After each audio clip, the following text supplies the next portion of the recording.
them. And in other news, hundreds of Muslims from Kawangware and its surrounding neighborhoods gathered at Twaiba Mosque on Sunday to attend a specialized training on Janaza or Islamic funeral rites. The workshop, organized by Dagoretti North Daawah Group, was conducted by officials from Masjid Al Ameen, who covered critical aspects of handling a deceased person in accordance with Islamic teachings, including the proper washing, which is Ghusl, and clothing of the dead. Muhammad Shakombo with more report. Participants who came from Kawangware and its environs were eager to learn the proper procedures for handling a body with respect. Watu wengi mambo ya documents hawajui ambayo inatakaniwa. Mtu amefiliwa na mtu wake hospitali hajui afanye vipi. So mauti iko tofauti. Kuna mauti ambayo imetokezea nyumbani, kuna namna yake ya kushughulikia. Kuna mauti imetokezea kwa hospitali, kuna mauti imetokezea kwenye road accident.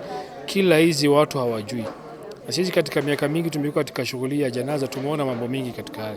So number one ni kufundisha watu documentation na namna ya kuosha maiti, na namna ya kukafini na namna ya kuzika. Ya pili ni kuondosha ile issue ya kwamba mambo ya janaza ni specific kwa watu fulani.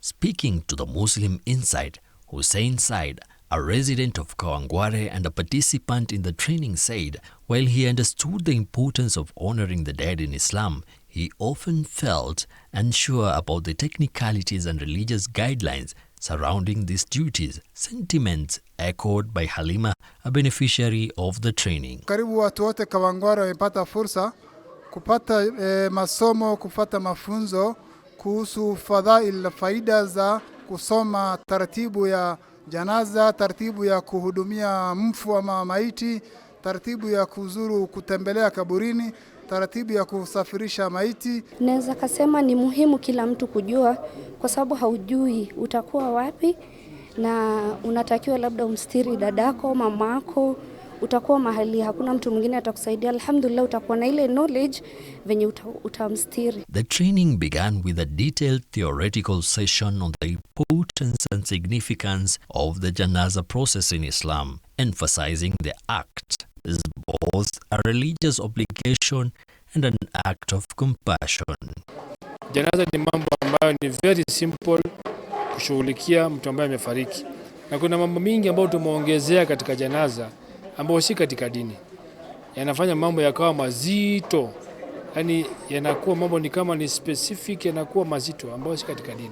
So ni kutoa misconception kama hizo, na pia kwa watu kuuliza fursa maswali kuhusu janaza. Masjid Al Ameen team led hands-on demonstrations, teaching attendees how to carefully wash and shroud the deceased according to Islamic rites. Each step, from ensuring the modesty of the deceased to completing the burial preparation, was covered in detail. Wasichana rika yangu wengi hatukuwa tunajua hata kuosha janaza, na hatukuwa tunajua kenye kinatakikana kufanywa, kenye hakitakikani. Alhamdulillah tumetokezewa wanawake wengi wamekuja, wamejifunza. Alhamdulillah tumejua mengi yenye hatukuwa tunajua mbeleni. Alhamdulillah tunashukuru kwa watu wenye wamekuja kutufunza, kwa sababu mbeleni ni wazazi wetu ndio walikuwa wanaoshana. Sasa hizo wazazi wetu wamezeeka, sasa ni jukumu letu pia sisi kujua jinsi ya kuosha maiti, jinsi ya kustiri, sababu hata mimi naweza taka nistiriwe na madada zangu na mandugu zangu.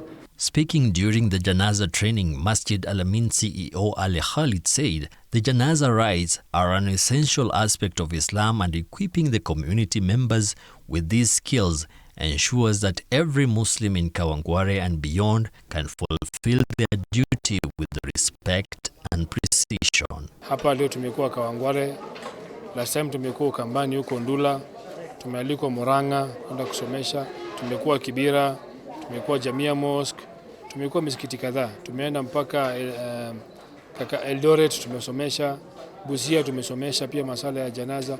So hii ni kuonyesha kwamba umma yuko tayari kujifundisha, watu wako tayari kusoma, na hii ni shughuli ambayo tunaifanya kama msikiti pale Al Ameen to educate the people, and that is the role ya Daawah. Program kama hii ni mzuri, iendelee sehemu tofauti, misikiti tofauti katika eneo wanayoishi Waislamu, kwa sababu imetufaidi sana sisi watu wa Kawangware, na tunataraji ya kuwa watu wa sehemu tofauti tofauti pia watafaidika na program kama hii.